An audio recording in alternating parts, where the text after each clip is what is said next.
Late 1950s का भारत, आज़ादी को अभी कुछ साल ही हुए थे और भारत के लगभग हर एक कोने पे एक ही पार्टी का दबदबा था, इंडियन नेशनल कांग्रेस। लेकिन 1957 में भारत के दक्षिणी किनारे पे बसा हुआ एक छोटा सा राज्य कुछ और ही सोच रहा था। उस समय उसने वो कर दिखाया जो लगभग सोचना भी असंभव था। उसने अपने पहले ही इलेक्शन में कांग्रेस को ना चुनकर एक कम्युनिस्ट गवर्नमेंट को चुना, जिससे केरल भारत ही नहीं दुनिया का पहला ऐसा जगह बना जहां डेमोक्रेटिकली एक कम्युनिस्ट गवर्नमेंट सत्ता में आई। The Communist Party of India, led by EMS Namboodiripad Pad, swept into power in the state during the assembly elections of Kerala, a feat that was remarkable in a nation that had only recently gained independence and where the leftist ideologies were viewed with suspicion. लेकिन सवाल ये नहीं है कि केरल ने ऐसा क्यों किया, सवाल ये है कि केरल की राजनीति बाकी भारत से इतनी अलग क्यों है। क्या केरल पहले से इतना प्रोग्रेसिव था? नहीं।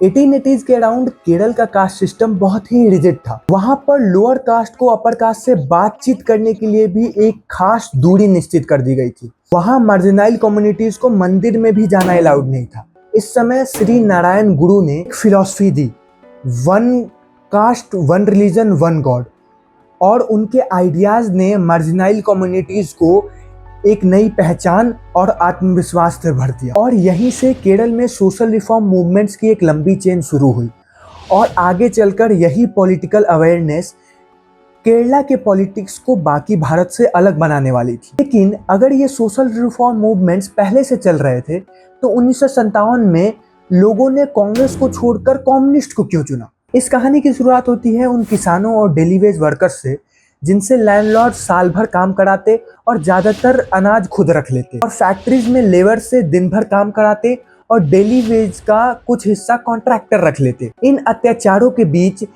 केरल में एक पॉलिटिकल ताकत उभर रही थी, कम्युनिस्ट, जो मजदूरों और किसानों में अपनी जगह बना रहे थे। वो बेहतर वेजेस और लैंड रिफॉर्म्स की बात कर रहे थे।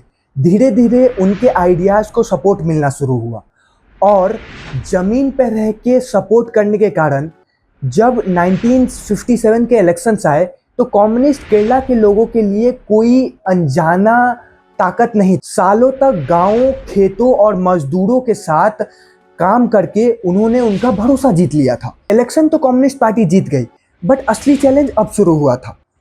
सवाल ये था कि क्या वो उन वादों को हकीकत में बदल पाएंगे? आपको याद है वो किसान और मजदूर जिन पे लैंडलॉर्ड्स अत्याचार करते थे, उनके लिए एक नया कानून लाया गया जिसका मकसद लैंडलॉर्ड्स की ताकत को कम करना और मजदूरों और किसानों को और अधिकार देना था। लेकिन कम्युनिस्ट सिर्फ जमीन बदलना नहीं चाहते थे, वो उस राज्य का फ्यूचर बदलना चाहते थे। इसलिए उन्होंने एक और कानून लाया जिसके तहत एजुकेशन सिस्टम को स्टेट के द्वारा रेगुलेट और ओवरसाइट किया जा सके। लेकिन जिन लोगों की पावर इन लॉज से कम हो रही थी उन्होंने इसका विरोध करना शुरू कर दिया। 2 सालों के अंदर वो विरोध वॉयलेंस प्रोटेस्ट में बदल गए। इन वॉयलेंस प्रोटेस्ट को देखते हुए सेंट्रल गवर्नमेंट ने आर्टिकल 356 का इस्तेमाल किया और करंट गवर्नमेंट को डिसमिस कर दिया और केरल में प्रेसिडेंट रूल लगा दिया। लेकिन यही केरल की कहानी का सबसे इंटरेस्टिंग हिस्सा है। गवर्नमेंट गिर गई, लेकिन जिस पॉलिटिकल कल्चर ने उस गवर्नमेंट को बनाया था वो नहीं गिरा। और शायद इसका सबसे बड़ा सबूत ये है कि केरल में आज भी सरकारें ये सोचकर इलेक्शन नहीं लड़ती कि उनकी जीत पक्की है, क्योंकि केरल के लोग उन बेसिक नेसेसिटीज प्रदान करने की डिमांड करने लगे। इसका सबूत ये है कि अगर हम पिछले 40 से 45 साल का डेटा निकालें तो पता चलता है कि केरल के लोगों ने किसी गवर्नमेंट को 5 साल से ज़्यादा टिकने ही नहीं दिया। क्यों? क्योंकि वहाँ पे 1 से 3% का वोट डिफरेंस पूरा का पूरा सरकार बदल देता है।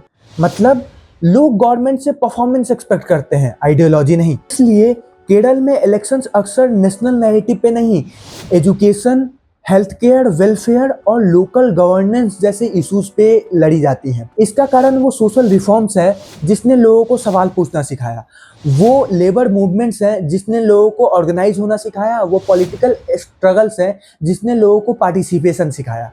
और इसी वजह से केरला की पॉलिटिक्स आज भी बाकी भारत से अलग नजर आती है। केरल बाकी भारत से इसलिए अलग वोट नहीं करता क्योंकि उसकी आइडियोलॉजी अलग है।